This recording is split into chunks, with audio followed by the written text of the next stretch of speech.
All right. Hopefully everyone could hear me. I believe all my stuff's set up. How's everyone doing tonight? Well, as the title suggests, we are going to look at some a picture or two and some other people ranting and raving, showcasing what issues we are really facing. That is basically mental illness, fantasy drama bullshit, but mainly just people out there making up stuff and lying. And really comes down to whether they really believe that they're putting the stuff out there is real or not, or they knowingly are lying.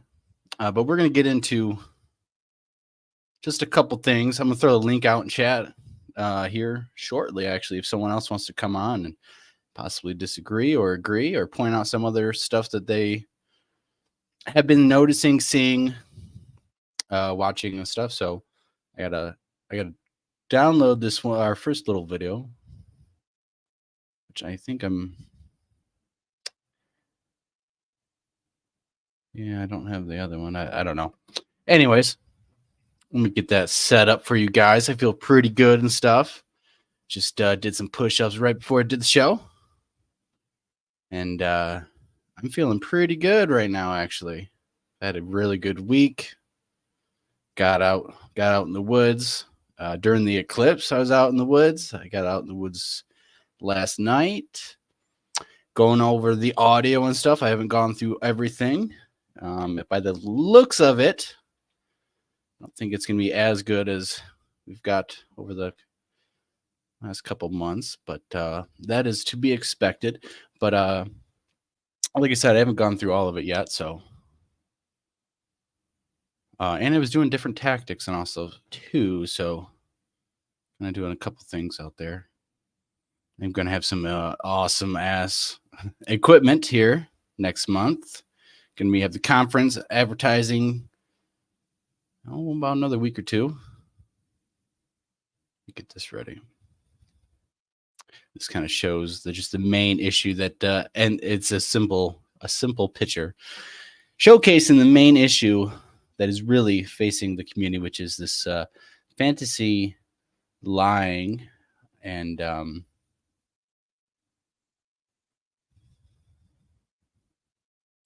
right, let me get it up and ready.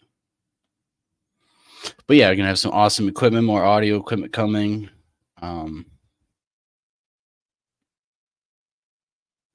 because audio right now, I'm really loving the audio aspect and trying to get stuff out there. And it's a lot easier to just minimally just go out there and put that out there, and um,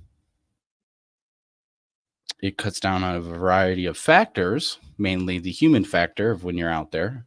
Uh, you know, you know, a lot of people, a lot of issues is everything is Bigfoot, Bigfoot on the brain, Bigfoot's in every bush, Bigfoot's in every tree, Bigfoot goes invisible, and so it can just basically do whatever it wants. But when you're just basically leaving audio out there, you leave yourself from the equation. So there is no Bigfoot on the brain. Of course, when you go over the audio and stuff, there's that aspect. But what's on the audio should be strictly caught by whatever is out there making the noises.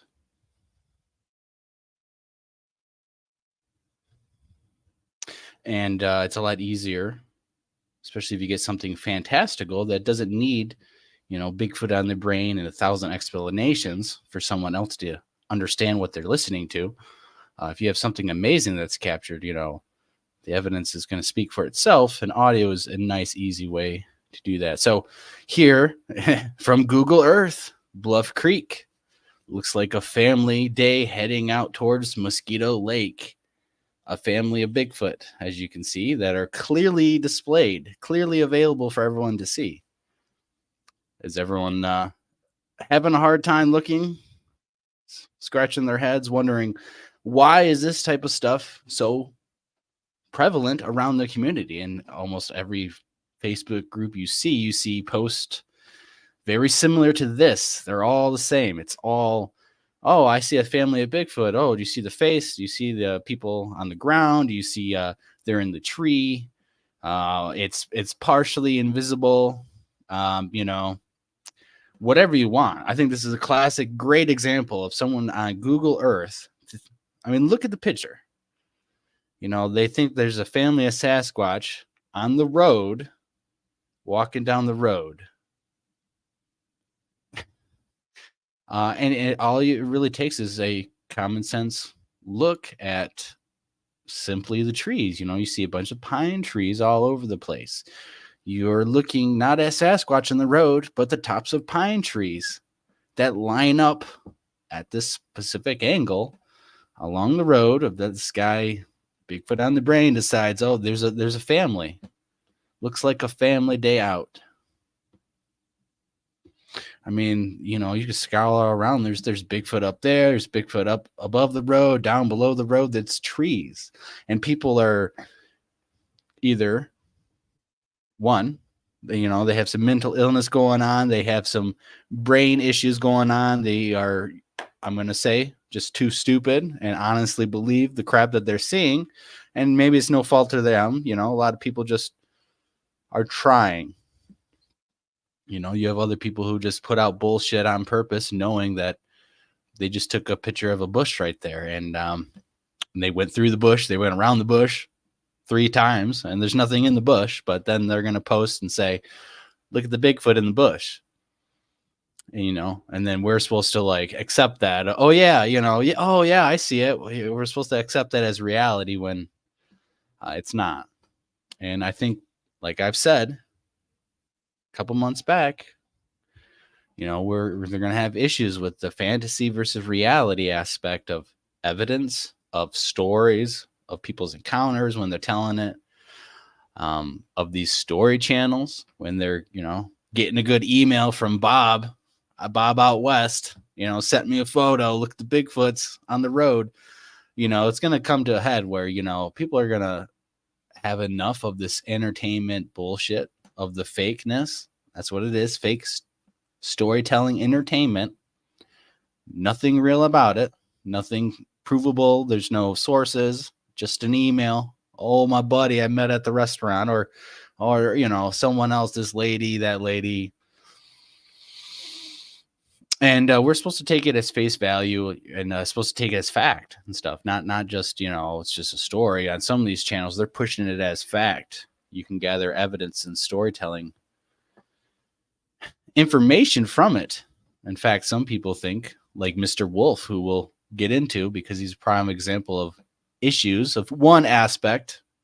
There's a lot of different people, a lot of different people, a lot of different dramas, a lot of different issues, personal issues.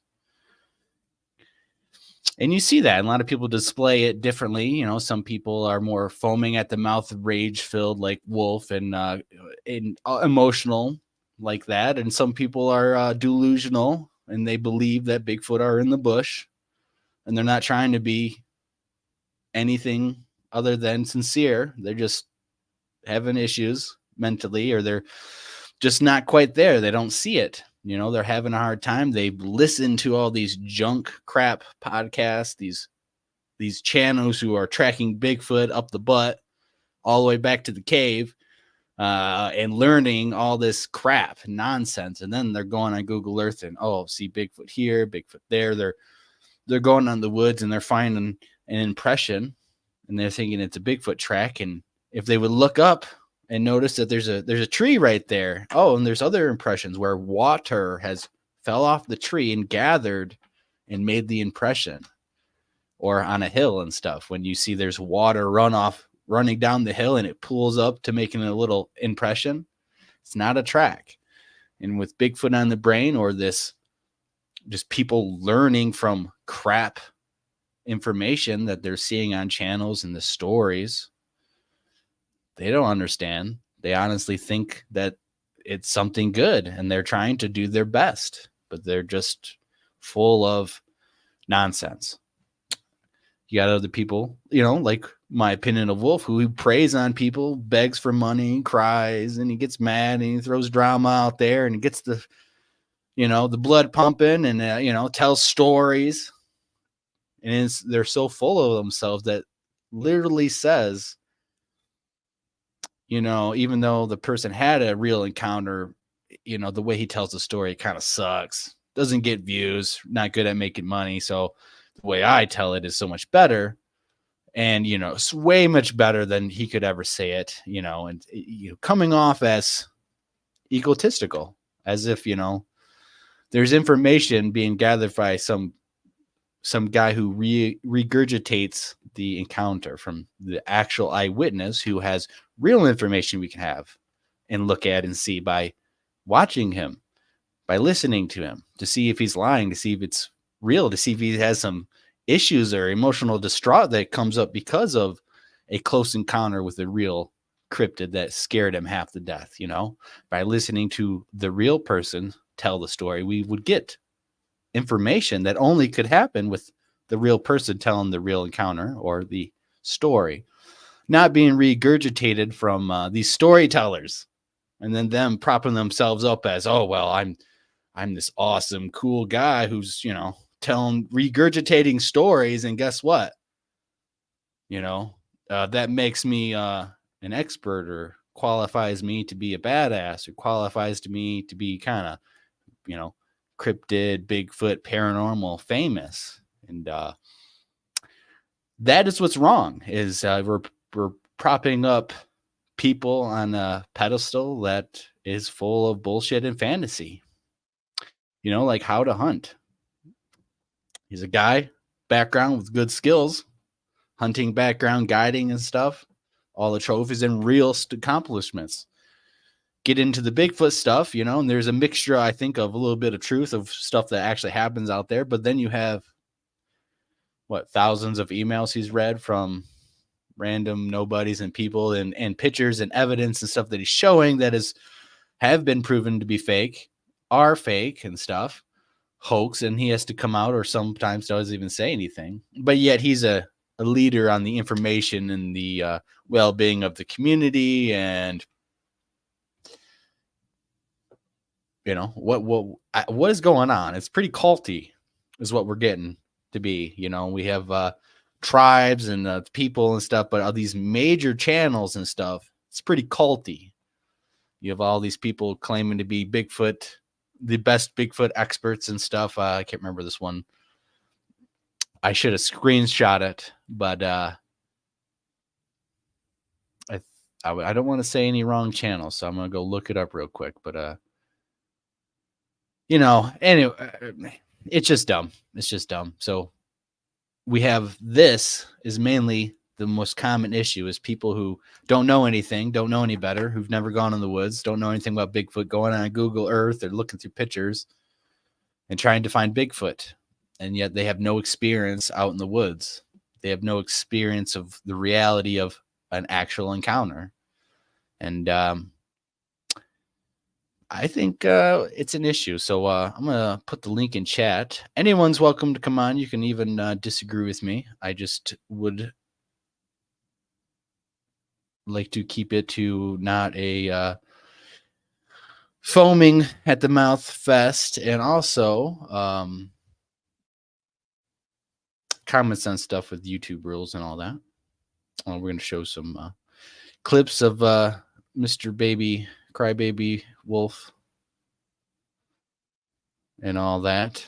So people might not like that, but it's okay because I think it proves the effect, the whole thing I've been talking about whenever I pointed that particular person out, Wolf, is drama farming, this never-ending war, the always constantly attacking, going after other people, acting like you're a Billy Badass and you're pretty much going to stomp on everyone else's channel, and using the power of the views and the subscribers in such a way where you attack small channels and everyone else who disagrees with you or even calls you out on some BS.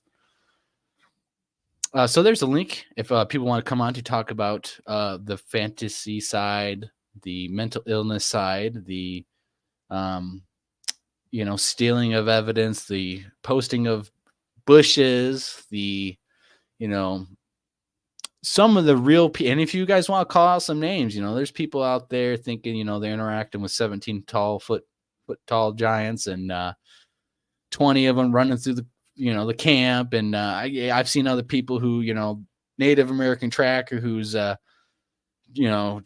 Bigfoot for 8 hours nonstop, and they move a mile because they have to jump in between shadows and not let the birds spot them, and so the birds squeak and squall and alert them to the Bigfoot who's 100 yards away that they're trying to sneak up on and all this. And you guys, it is very over the top, and there's such a minimal amount of real research and real people who actually want to find the truth. And we all don't disagree. We all don't agree with each other, but at the same time, I can look and say, at least they're not out there peddling bullshit, peddling nonsense, and just a fantasy. We might as well go look out. I'll be out there looking for dragons, with stick swords and stuff. I mean, that's literally what these people are literally doing with cameras and whatever.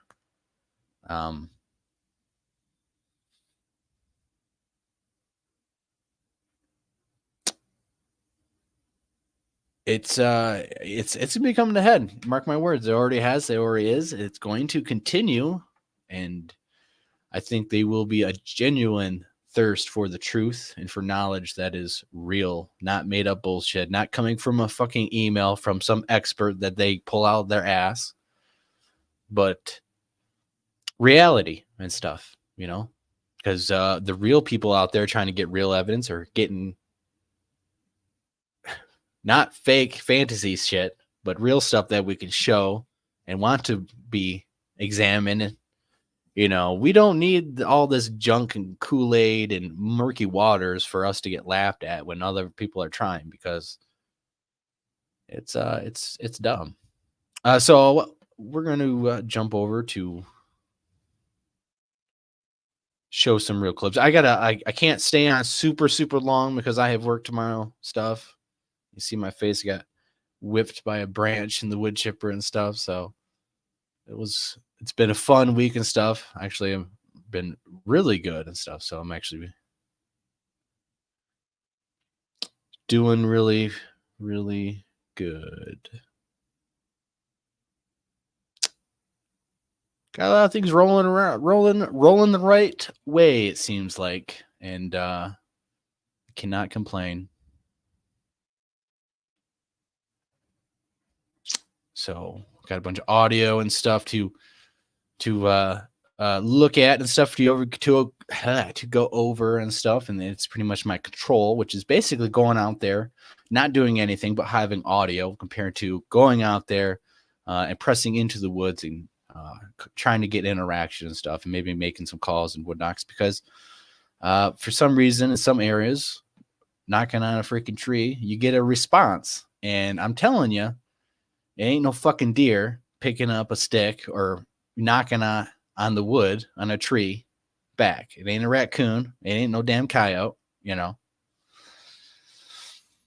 So we're going to get down to the mystery of things, because we do have audio that we played last week that sounds like a wood knock and something running away. And, what do you think it is? A squirrel? Fucking raccoon? What is going to pick up a stick and knock it against a tree and run away? What do you guys think naturally is causing that? And the real issue is trying to show off evidence and spread evidence, and you're next to a person who's showing pictures of bush, getting audio of a coyote, thinking it's it's Bigfoot screaming at them, like the Squatch Watchers, But the big channels like Squatch Watchers, they get on other big channels, or like Doug Highcheck's channels, which I consider Doug, and the stuff and the information he puts out is very actually, scientifically reasonable sounding, and he has some good ideas about trail cameras and some good stuff that he works on. But having people on just because they have a good show and a following, subscribers, and it makes have a good show, is not good for the actual research part of the community. I understand it gets likes and clicks and gets new faces into the community, but at the same time,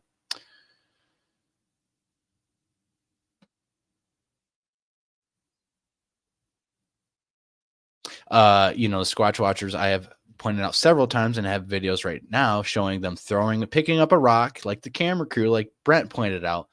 Dude picks up a rock, he throws it up the hill, he films it, and then the caption, and they're literally saying a Bigfoot tries to distract him on camera. Several videos of the Squatch Watchers listening to a coyote. It's clearly a coyote. Oh, it's a Bigfoot. Clearly an owl. It's a barred owl.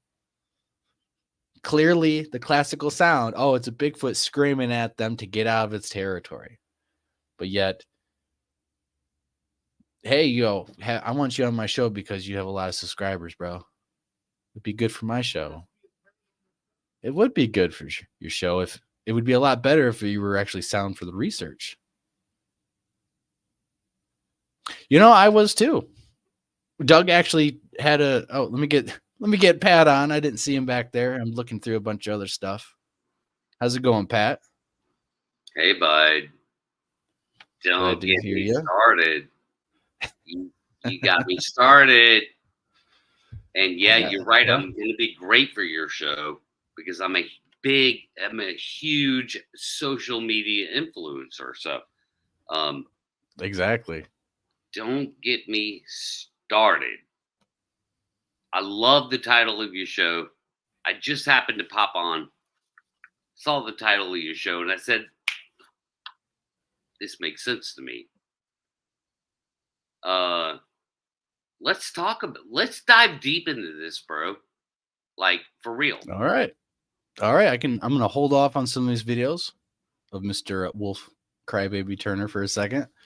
But because what we're really facing is a lot of this, the people is, they're taking pictures of a bush and they're really thinking are they really thinking a Bigfoot's out there in that bush 10 feet away that they did a clockwise circle around twice?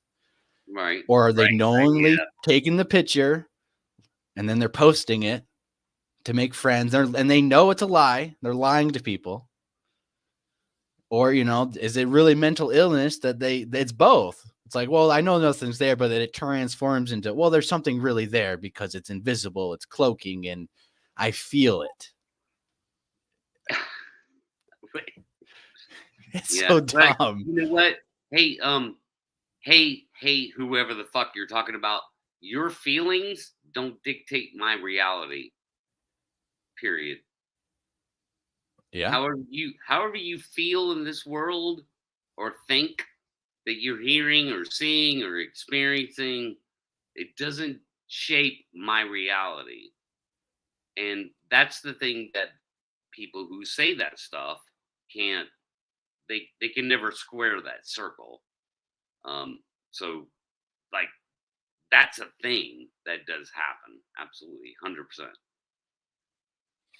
Like, Yeah, and I really genuinely think that most of the cause is people are lonely, and this is a community for friendship and fellowship, and to feel better, and to feel cool.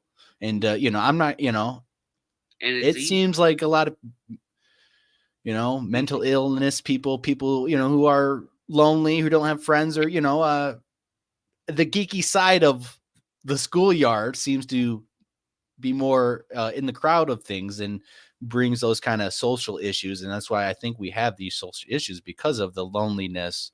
They need friends, the stories and stuff, and You camaraderie and all of that. you're absolutely onto something there. 100%.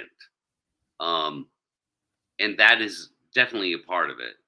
Um, and look how easy it is now, especially now. Like, um, here I am. Here I am talking to you right now. It was Mm-hmm. that easy. It was click the link, right? It's like that with everything with the narrative and Bigfoot. It's as easy as click the link or one email. You're just one email away from telling your story on a show, telling your Bigfoot Pretty much. experience on a show. I mean, I mean, at least one email away. Like, I mean, come on, man. It's like they're starting to run out of material. you do see that, actually, and that's why Yeah, you'll see the invention of AI stories, and we see that through the emails, which are could be made up, could be AI. hundred But percent. there's not enough material in the Dogman community for all these new stories to keep rolling out every single week, and even the Bigfoot community, with all these news stories that have never been heard. None of the people are coming forward. And any bimbo can get on some of these shows who are desperate enough that they need new faces, and then that's what they do. There's no research. There's nothing factual about it. It's just entertainment, content creation. Exactly. What can we And learn from that? you can't learn anything from it. Absolutely nothing. It's entertainment driven.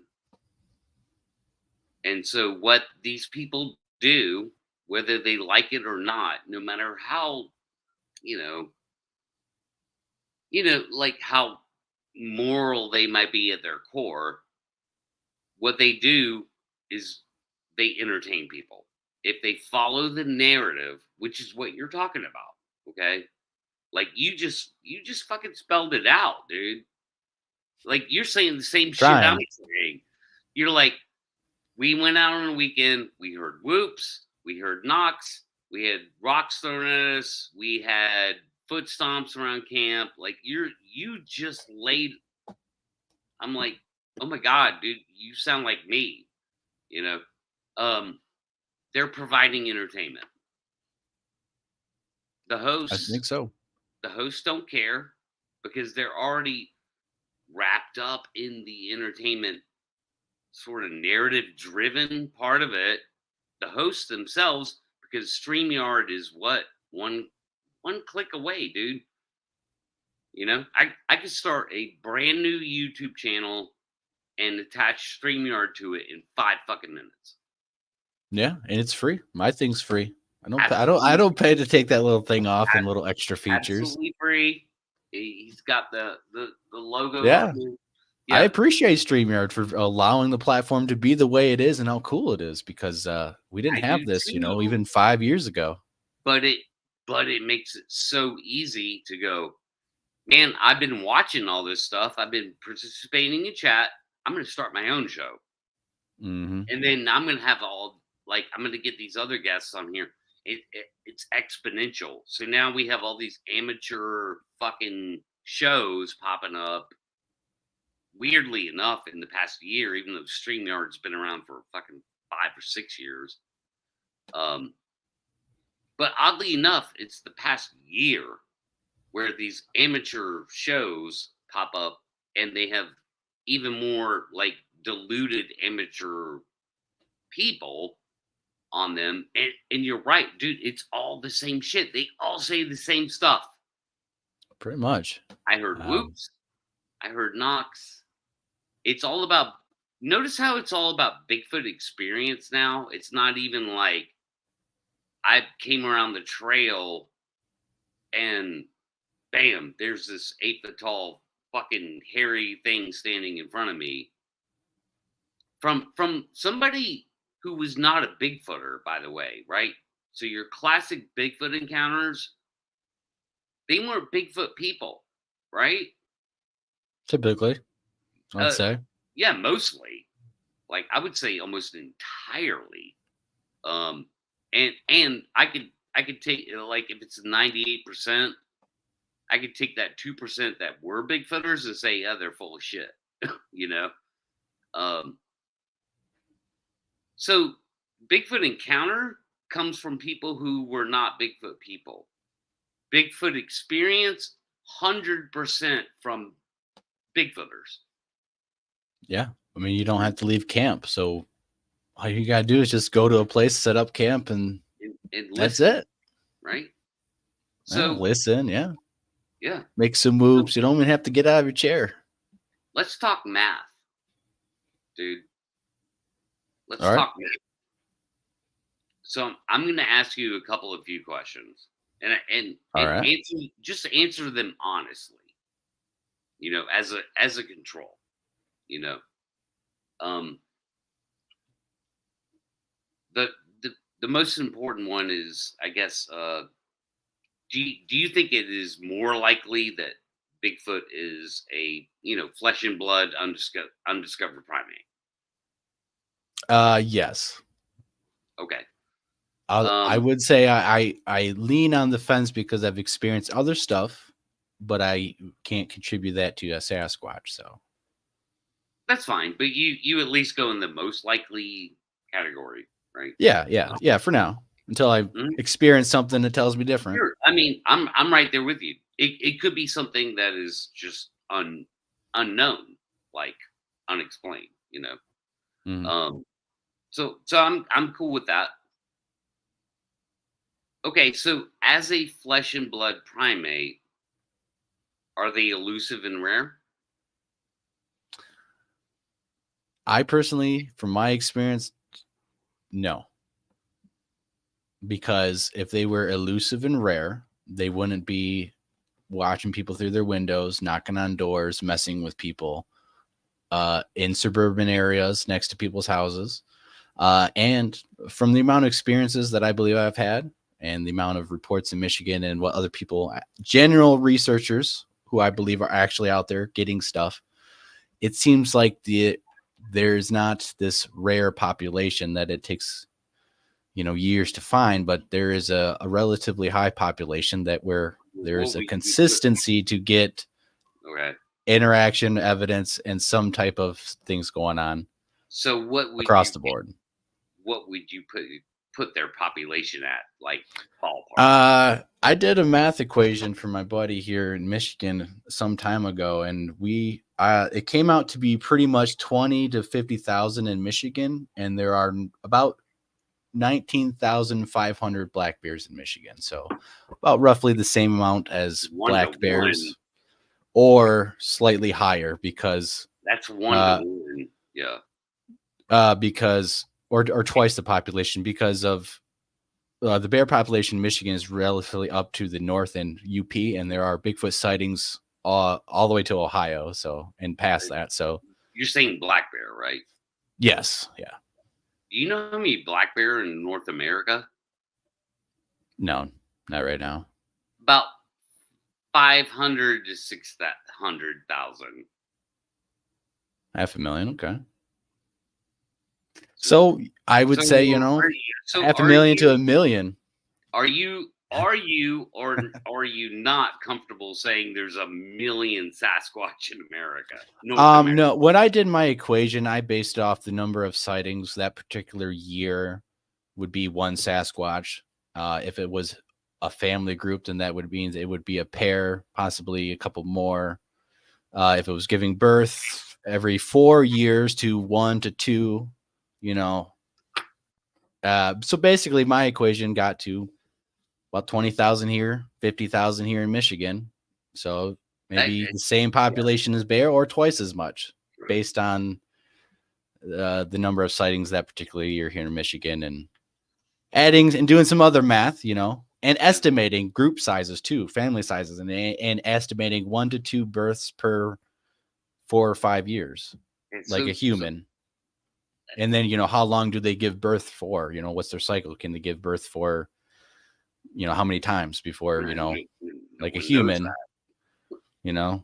from 18 to 35, how many times can you pop out a kid that's safely, and you got to raise them and stuff. So there's a little bit of discretion in the equation, but for Michigan, I think 20,000 to 50,000 is a pretty good number. And that number fluctuates because population is dying. There's births and stuff. So somewhere in there. Okay. I mean, there's no wrong answer. I mean, I'm just picking your brain. Yeah. A lot of people would say there's not even 20,000 in North America alone. I definitely hear that from like Jeff Meldrum and other big names. Jeff Meldrum puts it at 1 to 100 black bear. I mean, I don't know if then what we're experiencing here in Michigan and other places, there must be other things than Bigfoot, because there's the odds of it being such a low population, yet all you just pick a handful of researchers that you really trust and believe that are honest integrity. The odds of even all of them getting the amount of interaction or evidence that we have, if it's only a couple thousand of all of North America, it's not happening. Of course not. The mathematical statistical probability is very low. So the population has to be higher if it's truly happening consistently. Or everybody's fucking fooling themselves, which is what you're fucking talking about tonight. But I don't think I'm fooling myself, and I believe there's other true people that are not fooling themselves, that are out there doing a good job. And I have other people with me too, witnessing stuff, and rocks being thrown and stuff we can't explain. So there's stuff going on. Because you can't explain it doesn't mean that you get to assign Bigfoot as an explanation. The unexplained is just that, nothing more. Very true. Very true. Right. So I find it. But what do you? I mean, but that again, you could. I find it irresponsible. I can't explain it, therefore it's Bigfoot. Well, I mean, when we find a Bigfoot track, right? The people are saying it's from a Bigfoot. Yeah, but it's still unexplained. Well, yeah, but usually, with you find a hair, you think it's from Bigfoot. You get these whoops. There's a reason for it. It's because Patterson film was a hairy Bigfoot who left a footprint, right? Supposedly left a footprint. We have a cast from, right? Right, and that's nothing more than a controversial film. Well, I mean, there's people experiencing stuff out there, even if that film's fake. I mean, I've experienced stuff up with Jason Kenzie up in UP. I've had a boulder-sized rock. I mean, I got evidence and audio. What I consider evidence is not proof, but little bits of evidence of sounds and clips of things that we're experiencing at the same time, where there's something out there throwing stuff at us. There's something out there making vocals at us. Yeah, but okay, there's something making vocals. I get that. And if all that is something making vocals, and even if something's throwing something at you, all that means is that something's throwing something at you. Well, I mean, that's what all Bigfoot research is based on. Is proof that it's Bigfoot. Well, that's what most of research is based off of, right? Everyone has never seen the Bigfoot actually doing the evidence or whatever they find. Yeah. Even if they're getting the vocalization or whatever interaction. But it's put into the Bigfoot category because of the similarities consistently occurring. Just like you're saying, you fully admit people hear barred owls and coyotes and fucking think that it's Bigfoot. Yeah, I got a clip of them of the Squatch Watchers doing it. Yeah. Okay. I've shown clips. Yeah. So all I'm saying is, even your own personal anecdote is the exact same thing, because you have no evidence whatsoever to say that your personal anecdote, just like theirs, is Bigfoot at all. It's all the same. It gets wrapped into the same narrative. And dude, maybe you were around a Bigfoot that night. Maybe you did have that 1 in a billion chance, unless we go by your numbers, which would be much higher. Maybe you did have that experience, and maybe this other person did too, and this other person over here did, maybe, but there's no evidence of it. Well, no, not until I get it on camera, daytime footage of the creature doing it. I mean, maybe I'm looking for I'm out there interacting with a unicorn half the time. Maybe it's a little person. Maybe it's a UFO. Maybe it's a ghost. Yeah, exactly. Maybe one of the times it's, it's a long dead ancestor who warped through the portal and it's, knocking on trees. Because we don't actually see what we're technically interacting with and technically getting the evidence from. Scientifically, we shouldn't be saying, oh, it's from Bigfoot. But if the evidence is consistent across the board and we're all calling it Bigfoot and we're finding hair in these footprint tracks, we're getting these whoops, we're getting these tree knocks. I mean, that's what everyone is calling. That's what the evidence is. Now, if we film a unicorn doing it, I guess I'm going to be sitting here saying, well, no, it's the purple unicorn that's making the tree knocks because we have it on film. But until we actually have it, because we don't know what Bigfoot is, right? So even if we say it's Bigfoot, we don't know what Bigfoot is. Bigfoot could be a whatever. So it's kind of hard to we can't scientifically go at it because there is no foundation of anything. You can't just observe them. You have to observe them, and get them on camera. Observations would help, yeah. Or getting evidence like interactions. If you're interacting with some type of entity out there, regardless of if it's fucking Bigfoot or not, it's going to be some unscientifically proven entity that you're interacting with. You're going to have to get some type of something you don't understand in that moment. And do you think what do you think makes tree knocks out there? What kind of animal makes tree knocks? I don't know, dude. I've had the most I've had the longest wood dock encounter of anybody in the Bigfoot world. That's what I'm saying. You've heard multiple knocks at the same time. So is it a raccoon picking up a tree and doing it? I mean, here's the thing. I don't know what it was. I'm pretty sure it wasn't Bigfoot. But some unknown entity. It's something. And I've experienced other things besides Bigfoot. I've seen a wolf. I don't care about unknown entities, dude. I'm talking about that just means just something unexplained. It just exactly. That's what I'm saying. That's what Bigfoot is. Unexplained. So to assign it a Bigfoot designation is irresponsible. Because if something's unexplained, it's just unexplained.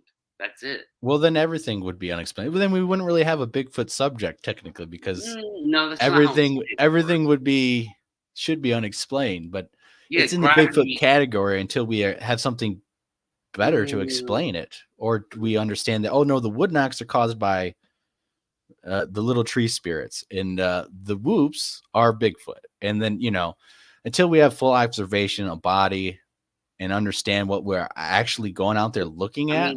If they're undiscovered primate, then we can gather that observation. We should, but there's a reason why we haven't been able to observe them, get them on camera. If something's throwing rocks at you, it's pretty close. It's within 50 feet, basically. Yeah. how about shine a light on it? Like, something to that It's not measure. that easy, man. I'm out there trying to do that. It's not easy Well, when, if you're by like, yourself, I get I've that. had other people with me and have stuff being thrown at us, and There's multiple men out in the woods, and yes, rocks are being fucking thrown at yes. you. Shine a light on it. Men get I might aggressive have towards some it. clips. I might have some clips that you might be able to see of. No, I don't know. It's been a long just time. get aggressive. You flip that script. We've done that. We tried that. I've chased after the things. I tried to be nice. I've done different tactics to try to get different interactions. And you can watch the Allegan expedition, part 1 and part 2. Part 2 at the end has some excellent audio where we actually had a big boulder-sized rock. You get thrown into this creek bed and it splashes. And the guy next to me is starting to freak out because if it would have hit us, we're dead. Okay. It's, and so it's like, what fucking animal is out there going to pick up a boulder size, a 50-pound rock, 25-pound rock, and chuck it 50 feet and it chuck it enough to where it sounds like it's coming straight down. And you get that impression like, oh, that could have been us. That could have been you. And you're standing out there in the middle of the darkness and you can't see what threw it at you. You wouldn't have been able to see it. I mean, at that point, I give one verbal warning and open fire. Like, are you no. See, that's the worst thing you can do in that moment. See, Why?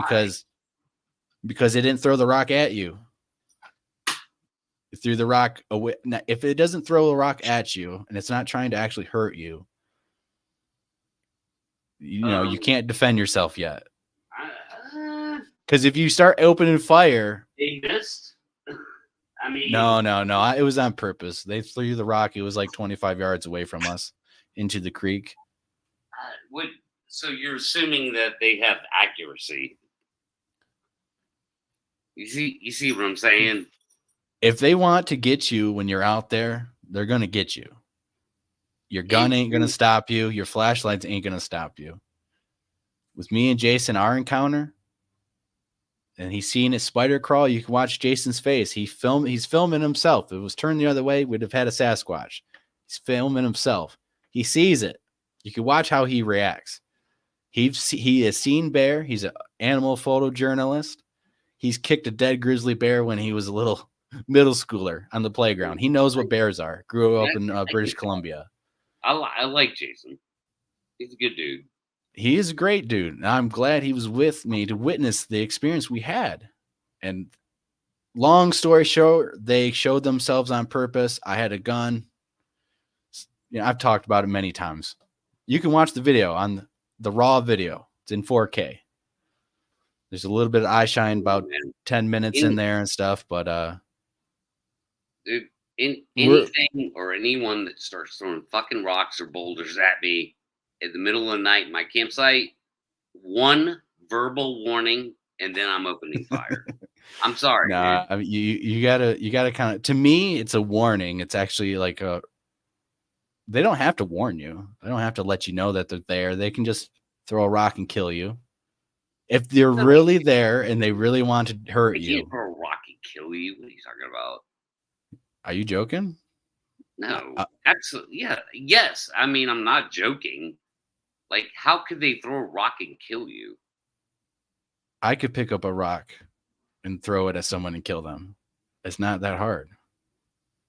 And they're picking up rocks that are 10 pounds, 20 pounds, 50 pounds. You're the most amazing thing ever to exist on this planet to throw a rock. I'm serious, as a human being. And you're talking about a rock. I could just go this. I could duck out of the way of your rock. Like, okay, now let me throw it at you in the middle of the woods at nighttime, and you don't know where I'm throwing it from. And I'm not going to tell you when I'm throwing it. Shake. I'm gonna hear it coming through the fucking woods. I love your enthusiasm for that. I love it. Well, I mean, I would love to have you here. I would actually love to have you here to experience some of the stuff because I would look to you and say, "Hey, what do you think about this?" That's cool. One of these days, maybe. I mean, I'd come down there too. maybe we can solve the mystery. Because I say to you and even the people you're talking about with the narrative driven, Bigfoot's everywhere all the time, you know. All right, cool. I got a pilot and one Matrice 30T. Put it up in the air. We can see in 30 seconds if there's a Bigfoot near camp. I need that here. No problem. We need that here. I almost, no you know, problem. I almost spent the money and just bought a little mini, DJI mini, but the mini 3 or the that $1,200 one, and I was like, man, it's still not good enough. Oh, I know it's still, but you could fly it in there. $15,000 drone that requires a trained pilot. Period. Yeah. All right. So I have 15,000 to blow. A pilot that could tell the difference between a squirrel, raccoon, a bear, whatever, and then boom, put the spotlight on it, 200 times zoom camera, fucking boom. If there's a Bigfoot there, it's lit up. It is fucking exposed. It's done. I need that here, man. A lot of people need that piece of equipment. It would be that easy. So whether it's like your kind of take on things of what you're saying, no, man, they're around. Okay, I'm not saying you're full of shit, but I'm definitely saying that there's a lot of narrative that's full of shit. I know it's frustrating because as someone who's trying to get stuff and experiencing, sometimes I feel like I've experienced a little bit too much for it to be some rare and elusive animal. I really think it's a high population, and they interact on purpose. They wanted to be left. If they wanted to be hidden, they wouldn't knock on people's doors. They wouldn't mess with people. They wouldn't let you know that they're in the fucking woods. They wouldn't mess with you. I'll say this to you right now, circling back to the, you're like saying 20,000 in Michigan. It makes absolutely no sense that could be the case unless they have actual supernatural powers. And so then you must march down the woo road. It cannot be the most amazing biological fucking discovery in centuries. It can't be that in those numbers. Like, they have to be rare and elusive. I'm gonna do a show on a mapping of Michigan and stuff. You know how you did Florida, and there's no Bigfoot in Florida and all this, or Georgia type of thing. What happens at 10 o'clock at night? Most people are in bedtime. They shut the lights off. They're not going outside at night. There's farmland. There's thousands of acres of private land, forests, swamps that no one's active at nighttime besides the random coyote hunters. And there's some people doing some random stuff. Bigfooters out in the woods. It's open time for them to move around. And, I understand how would they know there's a city across the highway 100 miles over here and there's this over here? I think they know about all this and where to go. It's because for generations, they've watched America literally be built. They've watched it be built. So that's your I believe, they've had time to adapt, to modernize, to modern humans, to the suburbs, to cities. And also test that. In most states, the conservation efforts of the last 100 years, I know from Michigan especially, the amount of forestry and animals has boomed because 100 years ago and during the Depression, a lot of people hunted game animals to almost the brink of extinction. Plus, we were polluting with DDT poisons and all this stuff that was killing the bald eagles. We had pesticides that were getting into the cow meats. There was a lot of crap in the early 1900s that was destroying the land. So the last 100 years, conservation efforts has improved the habitat for Bigfoot, not only Bigfoot, but all the animals. Now we have an increase of wildlife numbers across the board. So in my opinion, Bigfoot in the last 100 years has probably had a pretty good, easy time to adapt and grow national forest, natural areas for animals to be preserved and not hunted and stuff. They watch how civilization has grown and adapted, and there's houses here. And yeah, there used to be their favorite corridor that is now choked off by the city, but they've learned to go around it because they've spent dozens of years watching this city grow, watching the population of the suburbs, watching the countryside fill up. It's not like they just got parachuted into a random country and they have no idea of the layout. Like they've been doing this for decades. So they've had time to adapt. That's the only way that they'd be able to be in some of these areas in lower Michigan where we seem to have evidence, because there's no Pacific Northwest mountains, forest. There's no hard cover. Yeah, I mean that's what we're experiencing here in Michigan. But yet, people experience them. You're saying, there's Bigfoot in Ohio, Bigfoot in Indiana, like lower Michigan. Yeah, that makes no sense to me at all. But there's Bigfoot in Ohio, right? There's Bigfoot in Indiana, right? Well, it should be like eastern Ohio, where the Appalachians are in play. I've always conceded if they have some place they could dip out to, they could be there. Like I get that on the outskirts type shit. Whatever. We just had a gray wolf that was just shot here in lower Michigan. It was mistaken for a coyote, and the DNR said, "Well, it was just a random event. There's not supposed to be wolves this far south of Michigan." Yeah, but that's a known animal.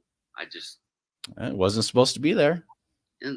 Okay, fine, fair enough. I would say the DNR doesn't acknowledge that there's wolves in lower Michigan, but we know that there's wolves in northern Michigan where they're not supposed to be. I mean, that's also an argument with mountain cougars. Yeah. There's trail cameras of photos in Michigan where there's cougars where they're not supposed to be. Those are known animals. True, those are not. But the official narrative is telling us they're not supposed to be here. Again, so if there's populations of them here in Michigan, discovery in years, hundreds of years, right? Well, I think the government already knows about it. How would they not know about it? If we know about it, we're experiencing it. For them not to know it, it's impossible. It's impossible. I don't know. That gets off topic, which the topic is one thing and one thing only. What is their numbers? If they are upright walking primates, what's their numbers? And so then how do you weigh those mathematical, statistical probabilities out, and I think that their numbers would have to be way less than what you're saying. Like what you're saying would represent more of the entire North American population. Otherwise, I'm sorry, dude. Just like the mountain lion, just like the wolf, somebody would have blown their fucking face off by now. Like absolutely 100%. If they're everywhere all the time, they just live among us magically. I mean, you would think. I can't wrap my head around it all. You could talk about whatever areas that in certain areas they could exist in. I'm sorry. Why is it why is it 5 Bigfooters pick a random weekend at a random spot and fucking get whoops, and they'll say the same shit you're saying, dude? No, I'm telling you, man. Like I heard these whoops. I heard this. I see it. I feel frustrated because I'm saying the same thing sometimes. You're saying, dude. I just posted the video of 37 wood knocks, and I'm not pre-knocks, and it's like, I feel it because when I experience stuff, and it's like, I don't want to be lumped into the carry. There shouldn't be that. That's why I think it's pretty big population here in Michigan. I've experienced that stuff in Florida, but I can't talk about other places. By now, if there's 20,000 goddamn Bigfoot, dude, running around Michigan, somebody would think too is blow their heads off. Like that would have happened. Most of the population doesn't think about Bigfoot. They're not looking for Bigfoot. We should have tens of thousands of eyewitness accounts. Well, the number of reports here in Michigan that is collected by my buddy Val, ex-law enforcement, he has over 2,000 reports. Right. The BFRO has most of them are not real. like 200. Well, so, first off, most of those reports are fucking bullshit. I don't think they're all probably real, right? Okay, so you have a list of everything. I don't know. I don't know, but high percentage. From what what my own research in the Bigfoot mapping project, my own reports, the reports I know Val has, and what I've mapped out, it's pretty consistent with the areas we've seen activity and stuff. But if the reports that Val is getting are mostly correct, then it points to that Bigfoot are not elusive, that they're on purpose doing stuff to people. Fair enough. And interacting in ways when they don't have to. If they're in the bushes and they're hiding, they're choosing to do stuff for you to know that they're there instead of just hiding. They are engaging. So you're right. I mean, if you want to take the position, I don't think they're elusive. Fair enough. Like, that's your position. I mean, if they are, they're not doing a good job at it because they're interacting on purpose when they don't need to be. They're simply not elusive. It's not even they're not doing a good job at it. Well, I mean, they're elusive. They they're hide. I've chased after what I thought were them, and went after when Jason was encountering them. They're walking around us. 1,000-pound animal. You think you could hear it walking around you and stuff. So I know how stealthy and elusive they can be, but at the same time, they're choosing to do stuff. They're choosing to let you know, hey, I'm behind you. Stealthy. Elusive is you don't know I'm here. Right. Yeah. So however that plays out, mountain lions are elusive. They are very elusive creatures. Absolutely, 100%. They meet the definition of elusive. They rarely engage. With humans. And so that's a known animal that we can cite as an elusive creature. Bigfoot, okay, the opposite of elusive is whoop. Well, it's an intelligence, though. That's the intelligence deciding to do something that goes against its instincts or its natural nature that it should tell it to hide. It's if it's smart enough to decide, I'm not going to listen to my instincts. I'm going to, like me and Jason Kenzie's interaction. I had my gun. They made a brush on the ground. I turned around. I pointed my gun at the ground towards the direction. They scattered. Put my gun away on my shoulder. They came back, and shortly after, the one popped its head out, and we seen him, and Jason started filming, pointing at the damn thing, looking at it. We could see its eye shine. The other one popped out 7 to 8 foot off the ground. Well, I'm telling you, I didn't believe it. Okay, I'm thinking raccoon, bear, because it's next to a tree, and I'm seeing eye shine. That don't mean nothing. When it turned in its head, I seen its forehead, its massive cone head shape. I seen its face to its forehead, and then I seen from its forehead slope all the way up here when it turned and looked up like this. And I was like, that's not a fucking bear. That's not a fucking wolf. It's not a person. It's not a fucking raccoon. The other one's sneaking around. Jason's seen a spider crawl. Jason has seen bears. He's filmed wolves. He'll tell you that wasn't no fucking bear. And they did it on purpose. We were walking away from them on the trail. We're walking back to camp. They didn't have to. I have a gun. That takes intelligence to understand, this person has a gun, to make decisions, to understand the risk and potential outcome, good and bad, and choosing to, we're going to take the chance because of whatever reason. These guys seem calm, cool, and collective. We let them know that they're there. Oh my God, he points a gun at us. We scatter away. He puts the gun away. They come back to the tree, and, that is total intelligence. That is the opposite of being elusive, because you're choosing not to hide, choosing interaction. That's intelligence. So I think we're underestimating the intelligence of these things. You know, when you say ape, you know, we're thinking, oh, it's a little bit smarter than a gorilla. You know, it's a little bit smarter. I'm not saying what their fucking intelligence level is. Well, that determines everything, because how smart do you think they are?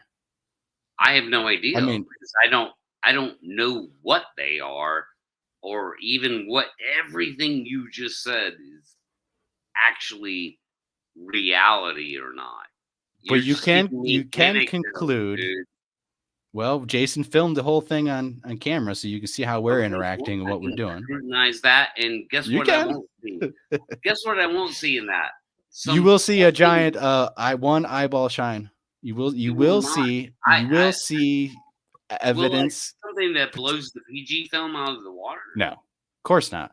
You know, which is something I can't explain. The PG film. I hope one day to show that, to have something that I can say, you know, here, and doesn't need nothing. A treat 30T in a professional pilot, because that's the only way to do it, man. But we can conclude that they're not a dumb, stupid animal, because we already would have hunted them. I don't know they're there. Like, so I can't conclude anything, man. Whatever we're chasing, looking at, whatever it is, or the multiple things we're going at, who knows, right? The unicorn, purple unicorn.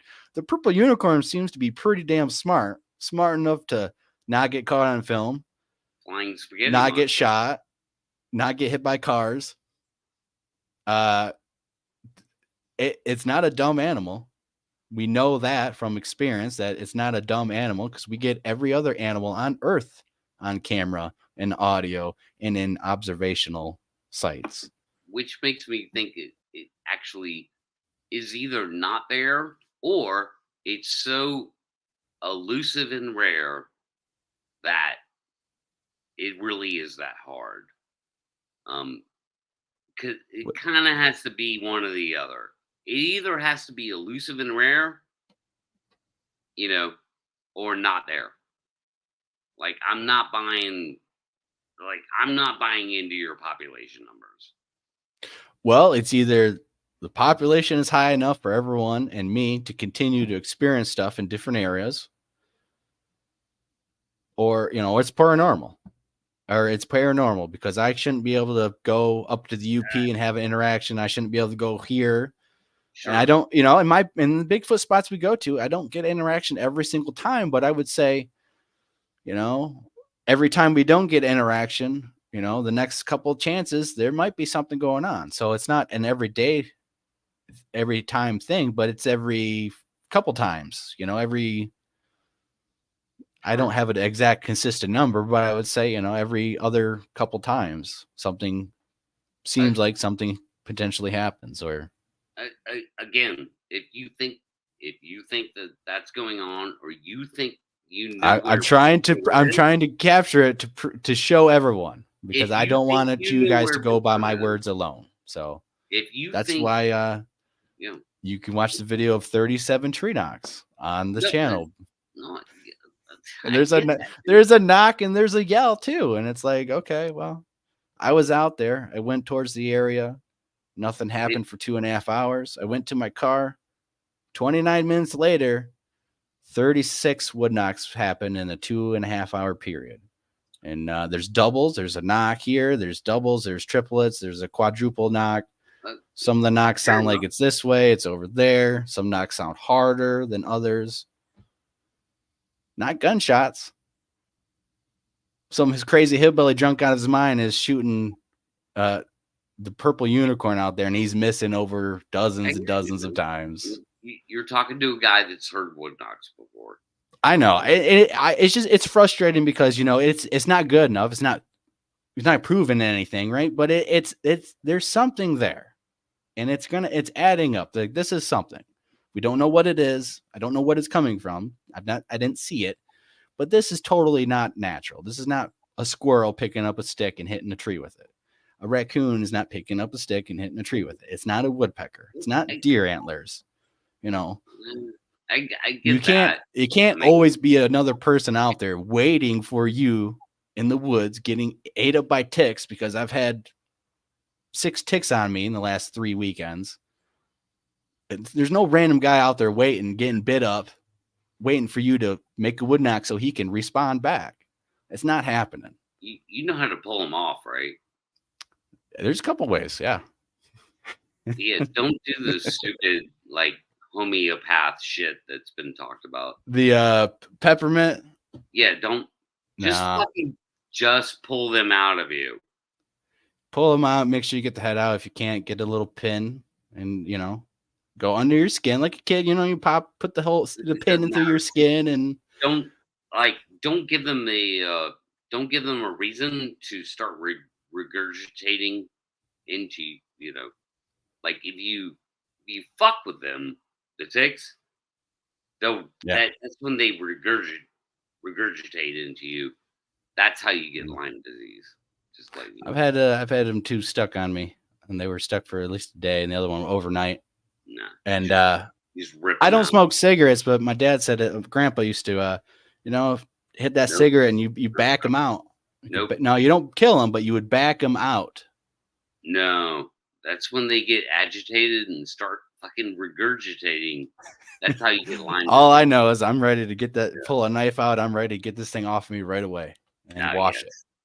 No, just take tweezers and rip them out. Yeah. Like, I mean, again, to avoid Lyme disease, like, yeah, that's how you get it, is when they start regurgitating back into you.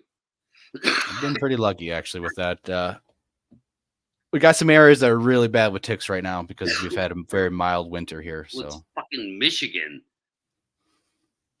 We didn't have much of a winter at all this time, so the bugs are out. Yeah.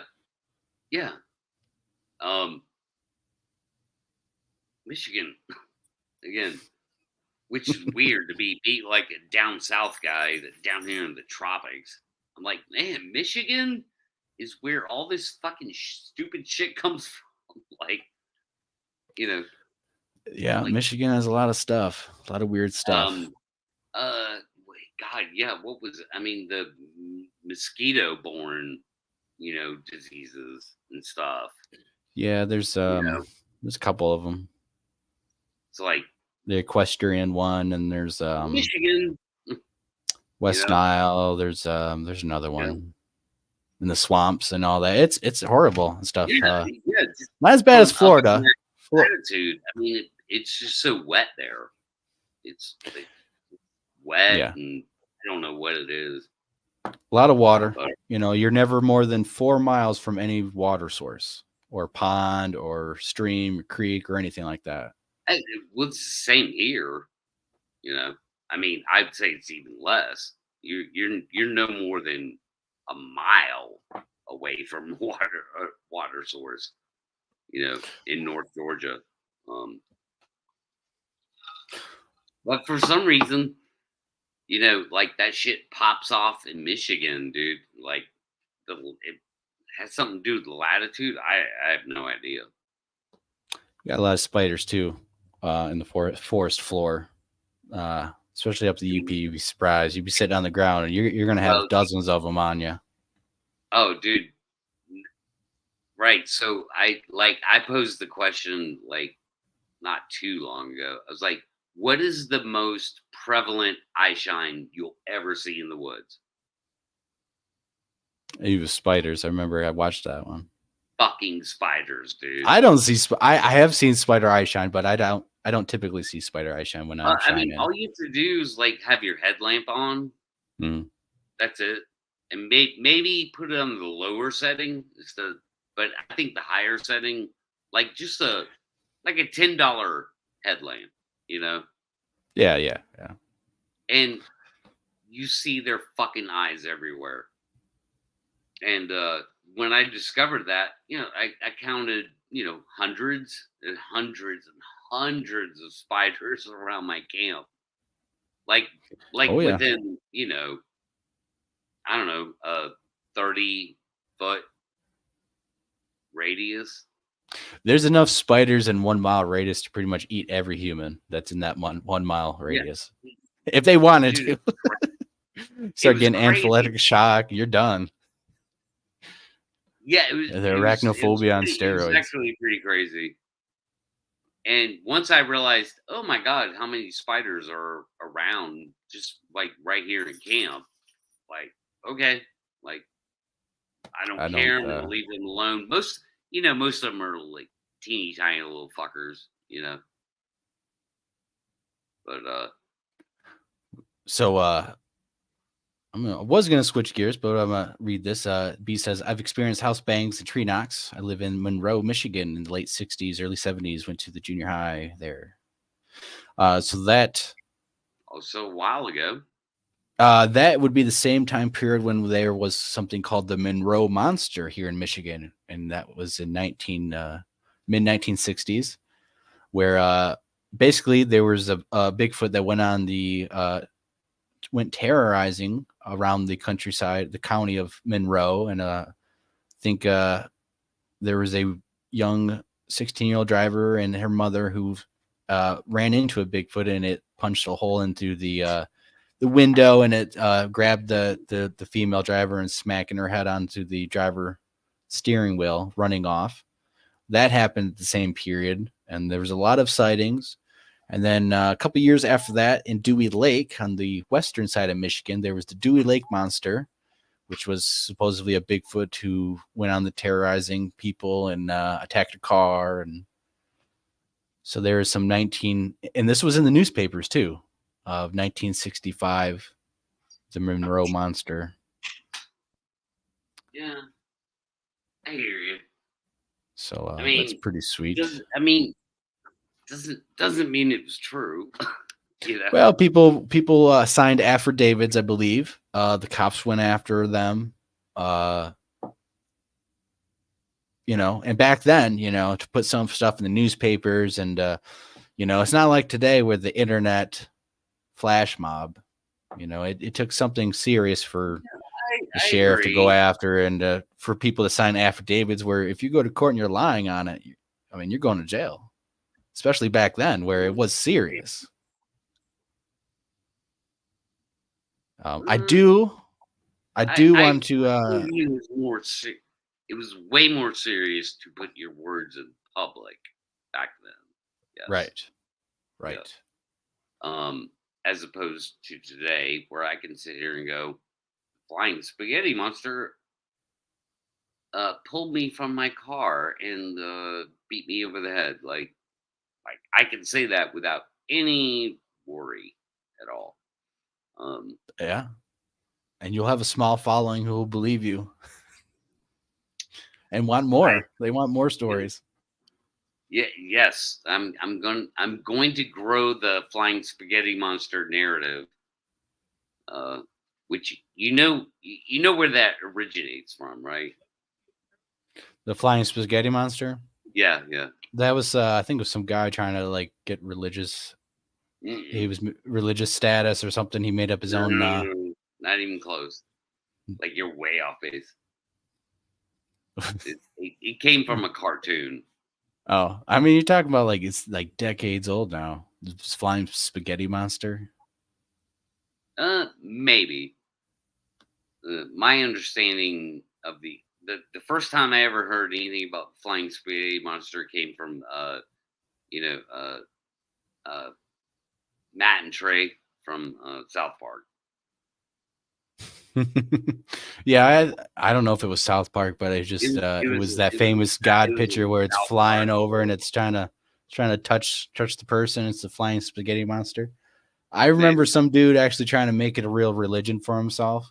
I think that's when I've heard about it. Oh wow, really?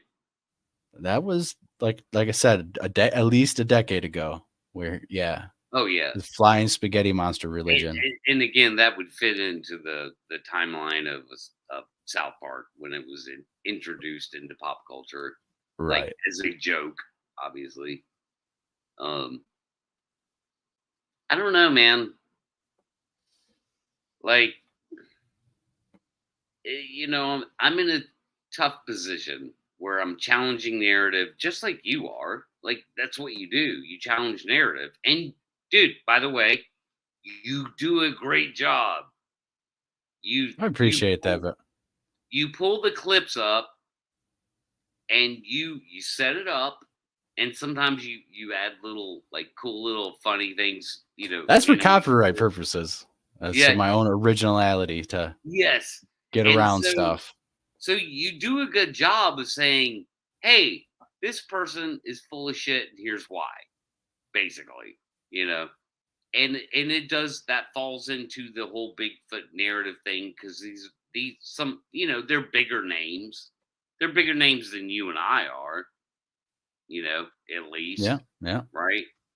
And and so you do a good job of that. And so it's like I love that about you and what you do and how you do it. You already have clips right now ready to pull up, right? Yeah, I Um, do have some clips of one particular person I'm going to talk to about because he keeps talking about me and I'm just pointing out of him being a hypocrite and him being and these type of people who are in a community are drama farmers and high emotional roller coasters. Which Wolf personally, I've seen him ranting and raving at people, going to war. Then he's trying to make peace, and he's sorry. He's asking forgiveness. Then he's mad. Then he's crying. I've seen this grown 48-year-old man cry several times on his channel in the last couple months since I've pointed this type of emotional yeah, drama yeah, that is another aspect that feeds because people like and drama and it is, entertainment yeah, or presenting yourself as a Billy badass, who's constantly threatening people to fight them, and it's just this nonsense from a storyteller who himself said, Pat, your story's awesome, but the way you say it, it's really not that good on the channel. So I'm going to say it for you. It's going to be mm, awesome. It's going to be excellent. Everyone's going to love it. And he really feels like he fucking like it's more value. He brings more value to regurgitate your story than if you, the actual person who witnessed it, told us. yeah, Because I could see facial movements to see if maybe you're sweating because you remember this really PTSD part, and it's like, holy shit. I mean, that's believable. There's real information you yeah, get from real people talking about real experiences. You can tell if the person's full of bullshit. right, But these people who are basically, they put themselves on the pedestal, and it's about them. They're the gatekeepers of the information. They're the ones who have the knowledge. They're the ones who can or even talk to Bigfoot for you. They're the ones holding power in this like power relationship over people. Oh, you want to, and whatever it is, vampires, UFOs, Bigfoot. You know, because of I have a show, a lot of subscribers, I know everything. Everything any yeah, other way is just wrong and stuff. So I'm going to point this out and some of the stuff he's been saying lately. So basically after I made my little video and Brent made his one video and then he made his other video of Josh Wolf Turner, he made the excellent video exposing the reality of Josh, who really is. And then he talked to Josh and they made up. And so he made a second video making up for that. But no, I mean that's the shit I'm talking about, dude. yeah. And, Like and it's there, yeah, and it's there. You see it. You call it out every show you fucking do. You call that stuff out, you know. And sometimes I don't want to, I'm but just here to say, it's actually 1,000 times worse than that. Pretty much everyone, like there's this element of believable to me, and it's like this big. It's tiny, just like that big. And I'm yeah, like, and you see it. I, I don't know what that is. Like, if my buddy tells me, dude, I saw this fucking thing. Oh yeah, there's the 30-foot tall Sasquatch walking down the Yeah, road. I didn't mean to put that out of it. Yeah, walking down the road. It's Yeah, clearly his and they're treetops, but clearly 30 feet tall. Yeah, that's biologically impossible, by the way, for a that's biped. the way to look for Bigfoot is on Google Earth. Google surfing the earth on there. Exactly. That's your best bet. 100%. All right, so I'm gonna pull up the videos of some Josh, of him ranting and raving and all this. I can get the right. Be a paranormal channel and leave us alone. Go away. We got everybody out of that group and left it to you because it's your group, and I cannot leave my people in that group because if I do, you can say and do whatever you want. You already took the other group. Because you're a petty person. That's why. So you keep that group. You do what you got to do. You have it. And when I told Clough that this was going to get worse, this is what I meant. He's like, sounds like a threat to me. Yeah, it sounds like a threat because everything sounds like, whatever it is, I think I see, becomes some debased threat to me. That's you, Clough. That's you. Everything is a threat. Everything. So you can try to build some sort of case like I'm a monster. Remember, you got to take the giant down. Because up to this point, you've done nothing but make character assassination videos, which you could be sued for, too, by the way. And I hope they do. I hope they sue the shit out of you. You make one about me, and I promise you, on the Holy Bible, I'm going to sue you for everything. You make anything about me. Not only is it going to be a cease and desist, you're going to be breaking that, you are going to be sued. I'm saying it right now in front of the whole freaking world. I'm going to sue you all. And just because you're in Germany, Phil, don't mean you can't be sued either. Threatened with legal action? No, sir. A promise. It is not a threat.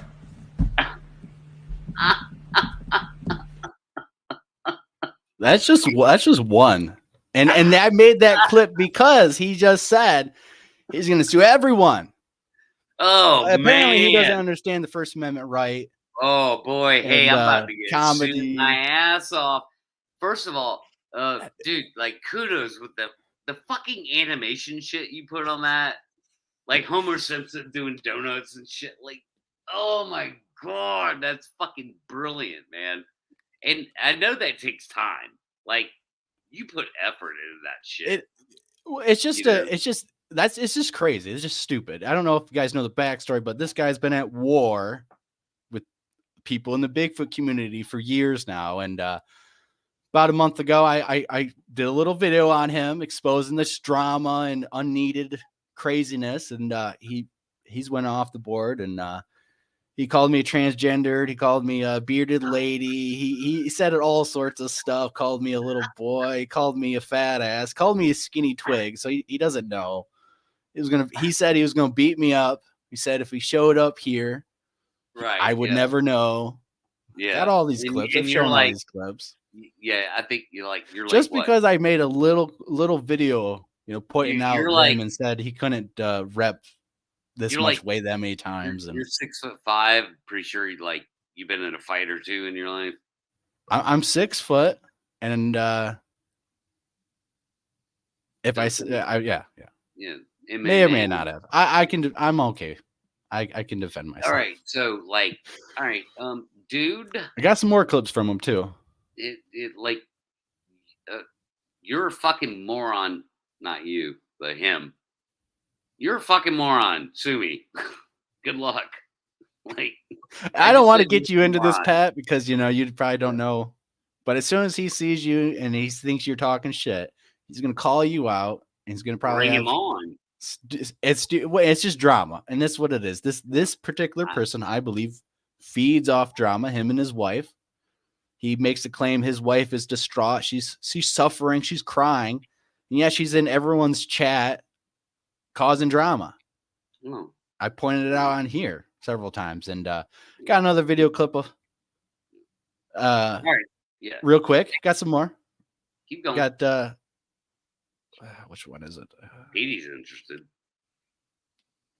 So here's him crying on this other live stream. I didn't get the video because at the time I was like, well, it's not worth it, until I recently heard him call me out directly almost, it seemed like. And so I was like, well, I wish I had the video. He took it down, but I got a screenshot of him crying.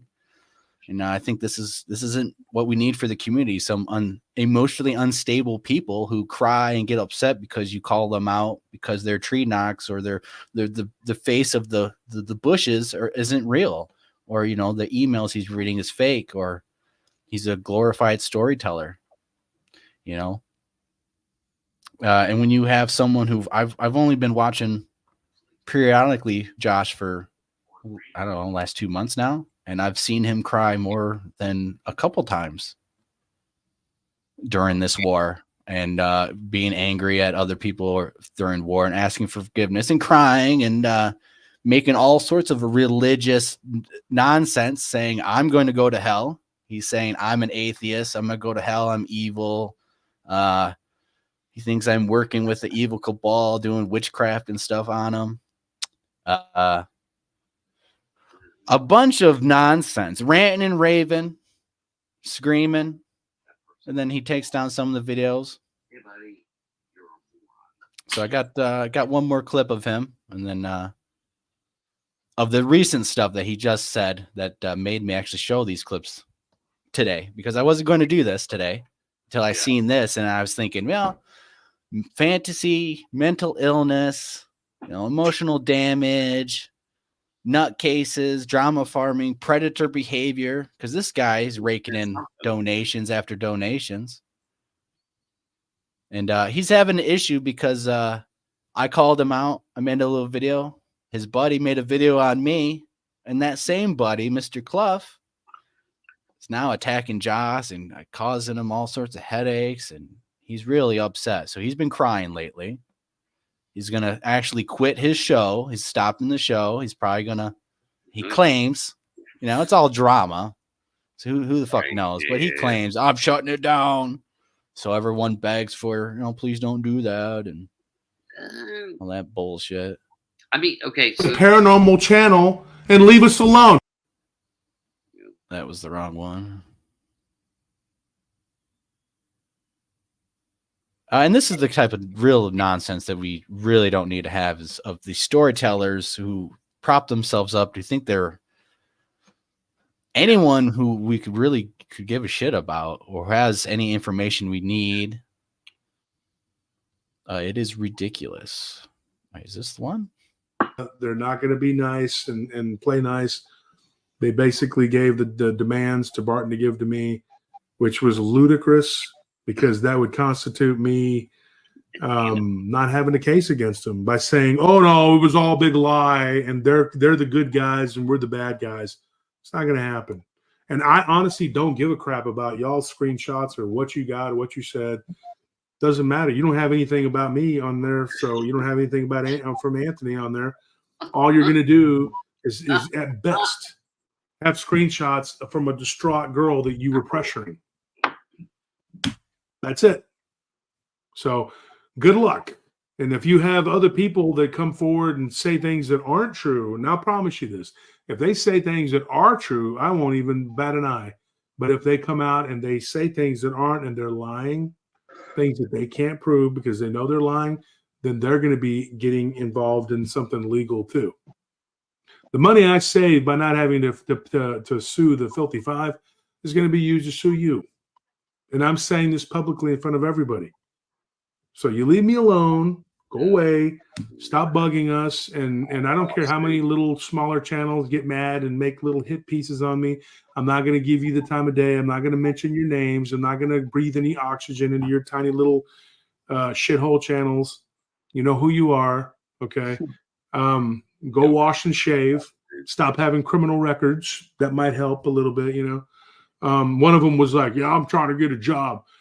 Maybe if you wash and shave and don't be a criminal, then you can probably achieve that goal, sir. And then he goes and sleeps under a tarp out in the middle of the woods and looks for Bigfoot.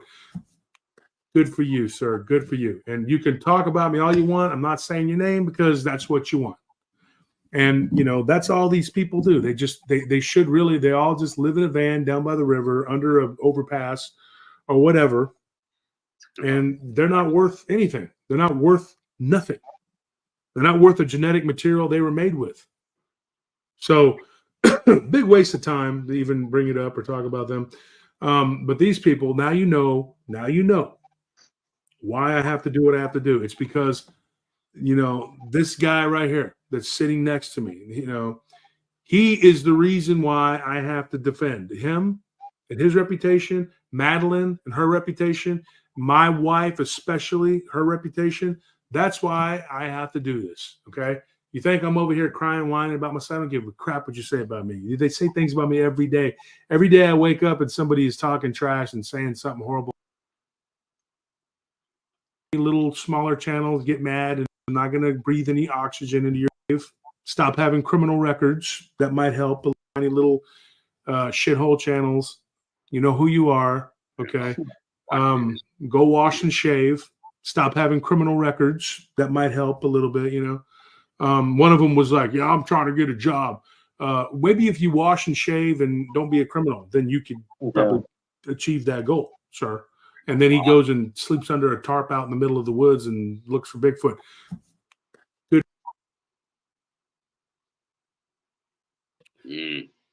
Who's he talking to? He's talking about Locke. No, he's talking about me too. I'm the person who he always says, I'm bearded lady. I got to shave my face. I've never said I've needed a job, so I'm not quite sure where he's saying that. But then he says, oh, he goes and sleeps in a tarp out in the woods looking for Bigfoot. That's what I did. I posted the pictures because I slept in a tarp when it was 32 degrees out, 34 degrees out. And he was making fun of me a couple weeks ago. So he right there just is slandering me and saying I'm a criminal. I have criminal history. Where? And then he's lies. So that's the reason why I'm just making this clip because he's screaming that he's gonna fucking sue people for slander. And what did he just do? He just fucking slandered me by saying I have criminal history and I can't get a job because of what? I'm a felon? I ain't no fucking felon. I don't got no criminal fucking history.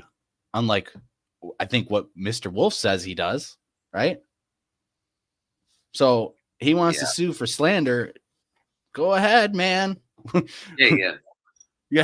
I think it's funny. I think this is what it is because, you know, you have some 300-pound fat ass who's clearly you can see the fucking net fat. The fat on his fucking neck that is claiming to be some Billy Badass, the gatekeeper of knowledge, just because he's read all these stories on the internet, he's read emails, he's regurgitating all this information. Somehow he's important. Somehow we need to bow down and kiss his fucking ass when he speaks. Somehow, when he tells all his 30-something thousand subscribers that I can't get a fucking job because I have criminal fucking history and I need to shave my face and all this because he was making fun of me, calling me beard lady. Yeah, he has 34,000, 36,000. And so when he's saying all this, ranting, raving, I'm not joking. And so he does stories. He tells, I'm not joking. He tells stories. Right, that are just stories, and then he does his live show. Usually on the live show, that's when he cuts loose, rants and raves, and if he has, you know, pretty soon, Pat, your name might be added to the mix. Oh, just because you're on the show and you're not a part of anything, you know. It's just he's emotionally damaged and he gets butthurt at everything. Anytime I want, I could be in chat. Good luck blocking me on all my 5 fucking channels, man. Yeah, man. That guy's a fucking moron. So yeah, I mean, like, whatever, dude. I'm not trying to make anything personal, but I'm being honest about what you just showed me. I'm just being honest. He's getting upset that he's being slandered, and what did he just do? Well, I'm not naming names. Well, who's the only person he kept telling to fucking shave? Called a bearded lady. Who is the only person that he knows of that's a Bigfoot researcher that slept out in tarp in the middle of the woods? Solo. Me? Like some of that seemed to be directed at Lockbeard, man. Yeah, the living in the van, that was definitely Lockbeard. Yeah. He's the only dude I know that's doing this is living in a van. But who's the only dude he's saying these other remarks? So that's what Lockbeard has a beard, so like, yeah. But Lockbeard didn't make a video about Josh like I did. I actually made a couple videos. Maybe so. not. I don't know. Like, I don't keep up with all of Hey, man. Hey, so this is the type of shit where he, literally, that's all he has. Personally, I think is storytelling. He makes up stories. So of course he's going to say, I can't get a fucking job because of criminal history, which is not true. I have a fucking job, handful of money. I'm about to go purchase and buy the conference to set the conference up. So I'm going to be dropping some, fucking payment of rent on that. We buy new equipment here. Like, I asked for donations, but I ain't getting enough donations in to buy anything. So, yeah, all this is coming out of my money, out of my pocket. This motherfucker gets like a couple grand worth. He's getting a couple. Even if I had a bunch of money, that wouldn't go away. Or like premium, because that's not important to me. What's important is the getting equipment, getting out there and getting real shit. At least trying, right? And it's like, I think it's like, I believe you on that, dude. Like, I don't. It pisses me off that I'm getting compared with people who are fucking out there. You're not looking in bushes, taking pictures, or people who are speaking out their ass and they never get off the chair because they're too fucking fat. Look, I do not find you to be a disingenuous guy. Okay, you've never red flagged me, and I talked to you way back when. I appreciate that. You probably don't even remember, man, because I talked to you because you were a part of the 168. I remember you from back then, Pat. I used to watch you on the Bigfoot show, Bigfoot Odyssey. Yeah, man. I mean, I picked your brain about that, So that's where I met you, was from that, that whole experience. And of course I come to love you even more because you do call out bullshit and you do a good job of it. You should have 200,000 views. No. I don't. If I got the views because of those kind of videos that I put out, I wouldn't. It's not what I'm. No, that's why I don't. That's why I don't put out documentaries and stuff because people should. I just want to get evidence, man. That's what I want to get. Other side. I know. People should be more interested in the counter arguments. People should be more interested in calling things out for what they are. I'm just frustrated at what I'm seeing because it's this bullshit. If this was a sports team and we had to use all the community to win the sports team, this is a joke. This is just a joke. Field, bro. Yeah, there's no one's in shape. No one knows the rules. No one knows how to basically do the most basic routine stuff. Like, hey, if you hear an owl out there, you should probably know what the owl sounds like, so you don't confuse like the Squatch watchers and think like a Bigfoot is screaming at you to get you out of its territory. Like, hey, man, if I tell you and I show you a clip that I say I'm being screamed at by Bigfoot to be out of the woods, I hope you can expect something a lot better than a fucking owl. Well, yes, I would expect that 100% from you. It doesn't mean I'm going to buy it, though. That's true. You don't have to, but it is frustrating with all the dynamic of people, of storytellers, of people who prey off people to get donations to buy trucks and houses. And Josh rents a studio room, part of a building studio room, so he sits down in front of a computer and tells you stories. He pays thousands of dollars just to rent a fucking office for that. Yeah. And anyone can set up the computer and do it for free. Badass. And he wants to complain and bitch about money while wearing all these jewelry, and he needs new camera equipment, all this. He don't need nothing besides stop causing drama with people and acting like a fool. And if you're a leader and you have all these people and you feel like you're responsible for providing real information and have integrity, what you see, these little clips I just showed you, has been going on for years and years and years. Every other live show, you can expect to see some type of drama coming out of his mouth. And I would say every single month, you could probably watch, before he deletes it, you watch him crying for whatever reason. and then spewing, "Oh, well, Pat, you disagreed with me because you're part of the evil cabal who right now he's saying he has to watch out when he drives because they might put radioactive substances in his car seat so he gets butt cancer because the UFO guys say, and he's heard that this is how they take you out, sprinkle a little plutonium radioactive dust or whatever on your car seat and you get butt cancer and no one ever knows. Yeah. That's the information that this guy's putting out for 30,000 people to consume.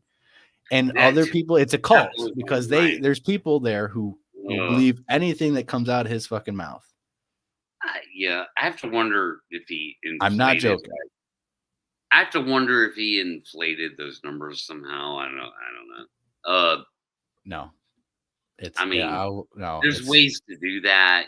Like he's always blaming other people to do that. He's always saying, well, this person is doing AI stories and they're doing AI bots in chat and all this and all that. Just inflating. I don't know. I mean, dude, yeah, I hear you, man. Like, I have my own issues with that. You should check out Hellbent Holler. Like, they're complete. I actually have been.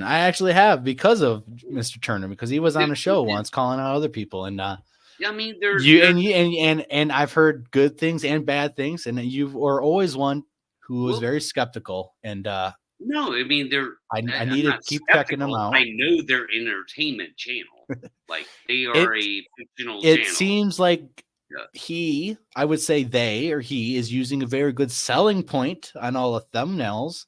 That apparently seems to be the only thing that is put on the thumbnails, right? Yeah, exactly. And I mean, and the evidence, sells, right? It sells. The evidence, which I think they have a number of different clips and stuff I need to look at. One clip sounded like coyotes, and they're all like, well, mystery. Yeah.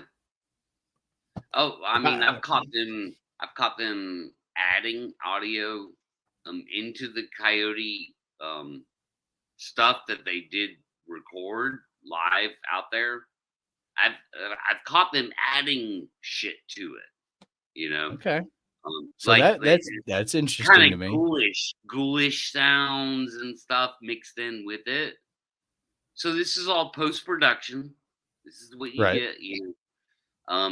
Whatever, the black circle and the fucking. Oh, we think that there was this cult of people, and we think children. That was the thing, man. It was the kids thing. Finding the abandoned places. Like there's this cult of people we discovered in the woods, and kids. That right there already just. Why didn't you call the fucking sheriff's department? Right there where you were like discovering this. Why didn't you get the sheriff's department involved? This is a much bigger YouTube video. Much bigger. This becomes a true crime fucking like scenario, right? Like, are you fucking kidding me? So you put out a fucking video on YouTube where we think there's a cult out here that there's kids involved, and you did nothing about it. That right there shows you're full of shit. Yeah, like exactly. So like, especially if you see people out there doing weird shit and there's like actual kids in danger, I'm gonna tell you right now, there's gonna be bodies dropping, and there's gonna be cops involved. Like if there's some real stuff like going on, like that makes no sense. 911, like film it. You guys need to fucking come up here. Here's the fucking GPS coordinates. Like, yeah.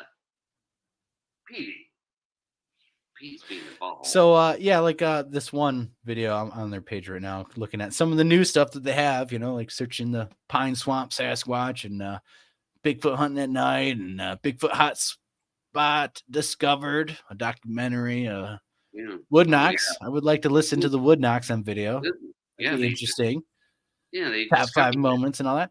The one I was listening to that I didn't think was real was the Bigfoot audio captured in North Georgia, and that was a year ago. 6.7 thousand views. I didn't think that was legitimate. That's where I'm at. And all these, the thumbnails is, that's a weird scream in North Georgia. You put a pretty face on the thumbnail.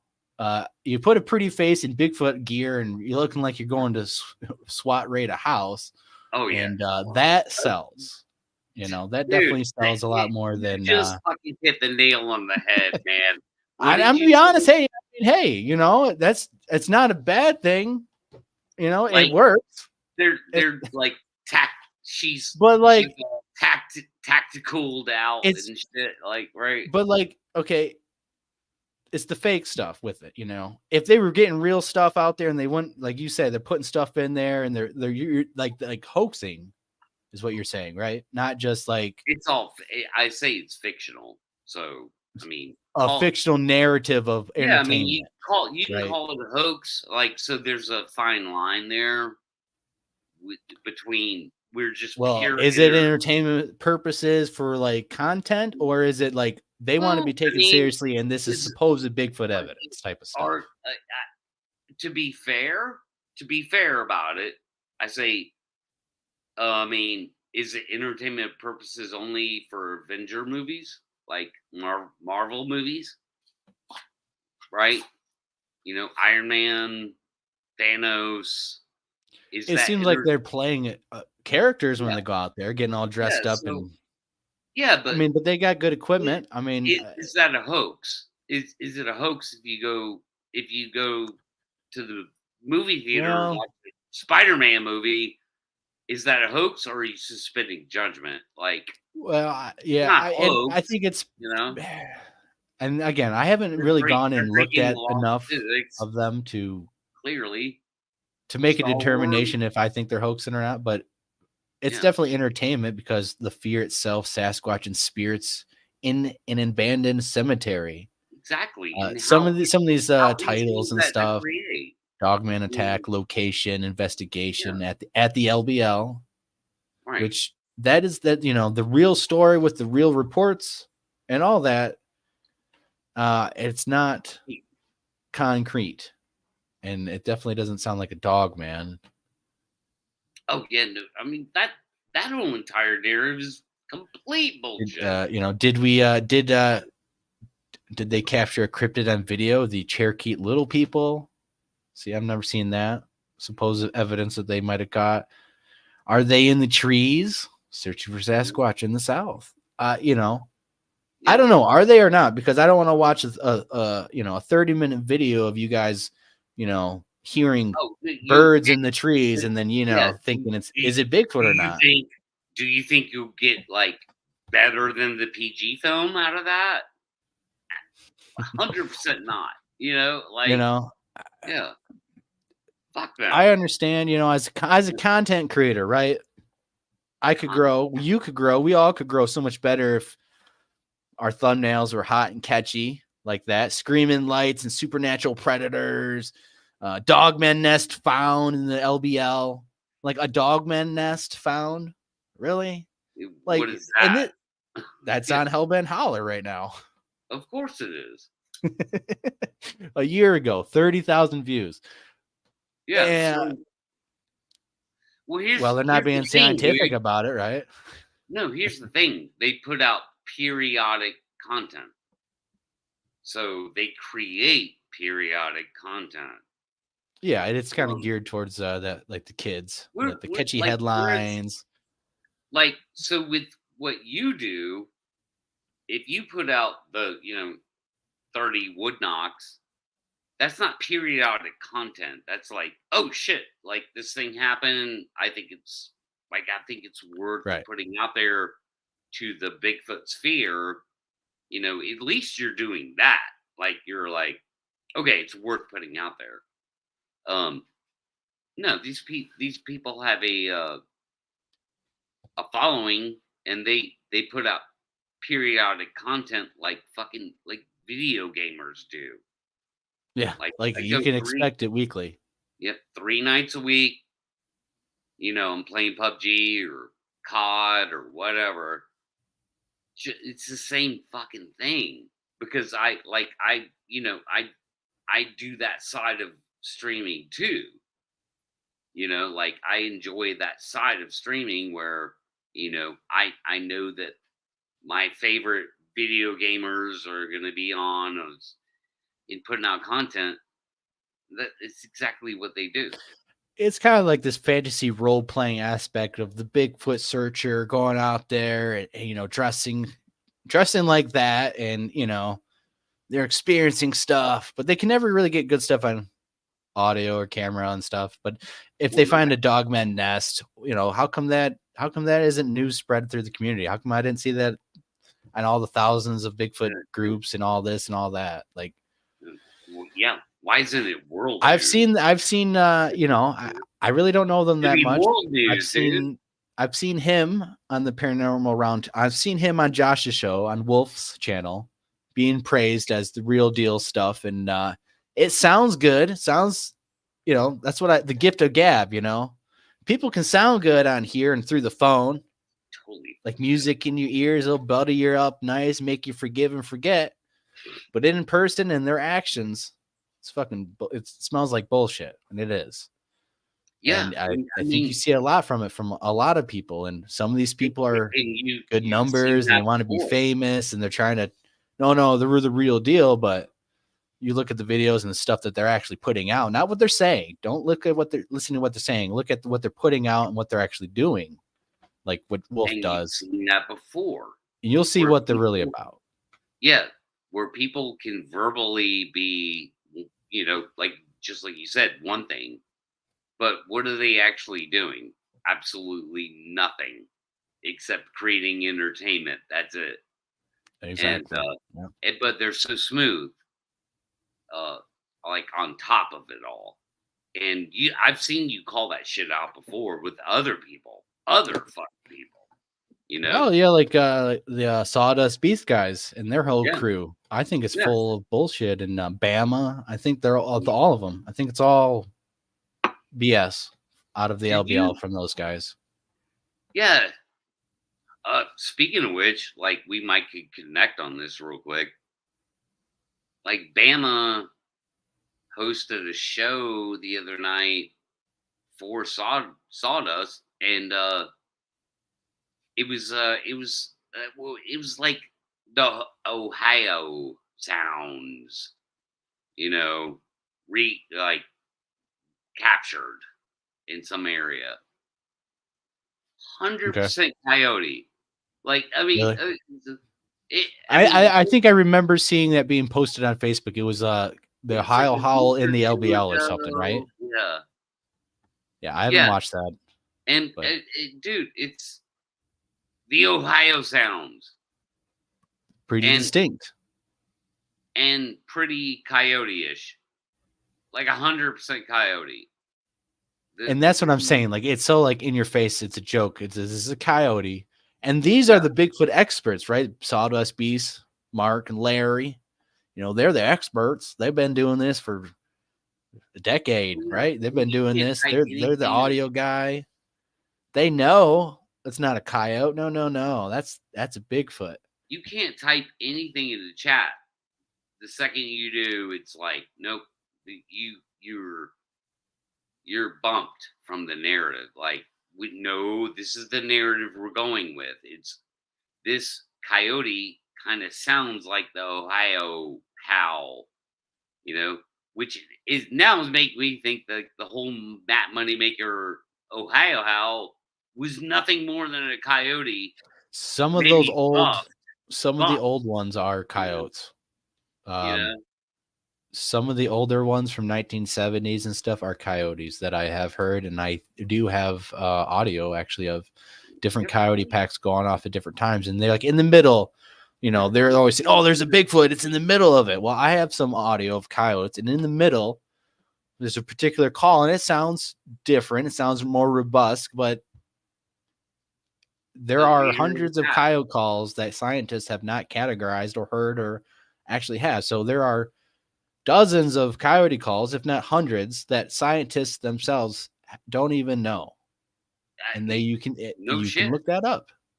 So when we're hearing coyotes go off and we're hearing something we don't recognize, we can't say it's Bigfoot when it's in the middle of the damn coyotes going off, when it could be an unknown coyote call that is still as valuable because it's still worth something, because it's a new coyote call that hasn't been heard, not recognized, that we're mistaking for Bigfoot. But dude, I recommend you look it up and like bring it into your future, circle of shit you want to do. Because they did a whole fucking show about this one preemptive yoke call that made the other yokes fucking go off. And nope, it was different. It was just like you're saying. Everything you just described the narrative perfectly. No, it was different. Yeah, I mean, that's it's frustrating. That's why I kind of get frustrated at that, because it's like, so do I. This is what we're dealing with. This is what we're trying to like. We want them to be better and honest, integrity, because if they were really experiencing real stuff out there, it seems like they don't even know that they would be. And with all the fakeness and stuff, you can't even look at it solidly. Integrity. I think that's the most important word. I mean, dude, you could see a Bigfoot tomorrow. Like I would believe you. You're like, dude, Pat, this thing's 10 feet away from me, broad daylight. This is the craziest thing ever. I'd believe you more than anyone else. I'd be like, yeah, I appreciate that. That's crazy, dude, because I associate you with integrity. Well, I appreciate that a lot. Yeah, and, I really do. It does mean a lot, and because that's what the only thing you have in this community. And when you bring in real stuff to the table, if you don't have it, you don't really have much to stand on, because I don't want to, and I want people out here with me too. That's why at the conference we're gonna have people here. It's like, I want other people to experience it. I want people to stand next to me and experience, and then look at them while it's happening and say, well, what do you think? What do you think this is right now? That's when I think we're going to make some big breakthroughs. That's what I like seeing. That's why I wanted to be part of the 168. I think we can do it. We need to be better, but we can't include people who don't have integrity in this fantasy side just because they have subscribers. I feel that's how Sawdust Beast got on the 168. And my feelings on it, it was fantasy bullshit, and I seen it firsthand, and that's why I never looked back, because I seen what fakeness is out in the woods and what really can be happening out in the woods at the same time. And it's like, this is not the way to go. I would love to talk more about this, Pat. I got to go to work I got to be at work at 8 a.m. So I have to go to bed. Oh yeah. Get up early and all that. So I'm going to be landing the plane like our buddy Jeff says.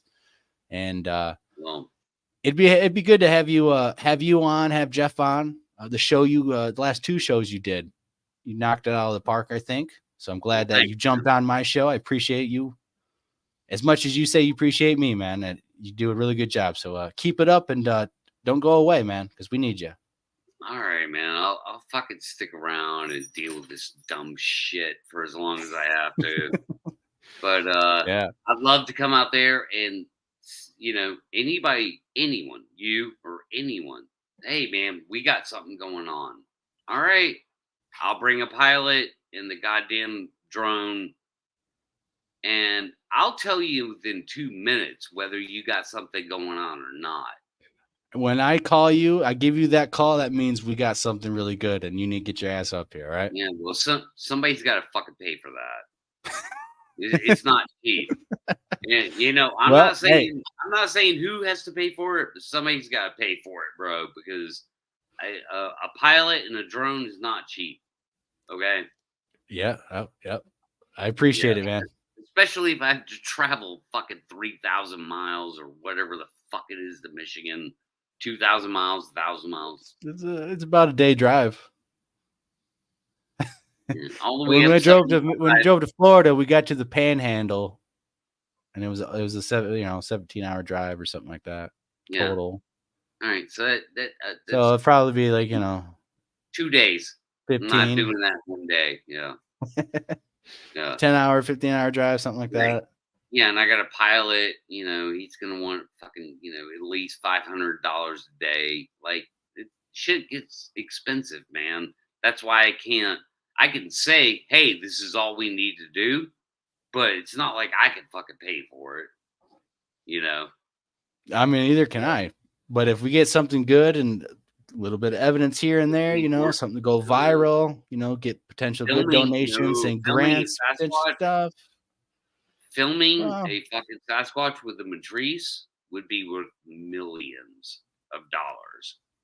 Millions. Well, and proving the species and getting us to the next level of things, which is true observational study and not just exactly little things. Exactly.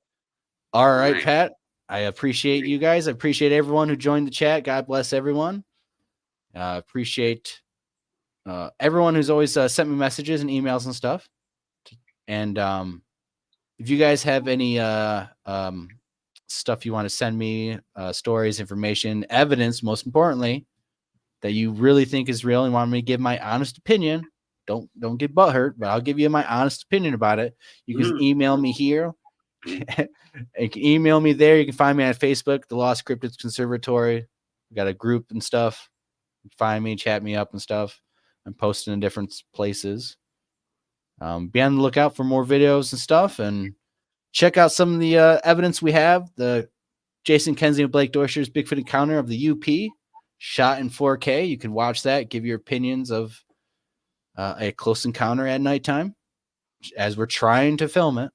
So I hope to get better and better and better from that point on. So check out Pat from Squatch Talk. He also has a Facebook group. Find good information on there too, and a good place to have discussions. So without further ado, guys, we will see you next time.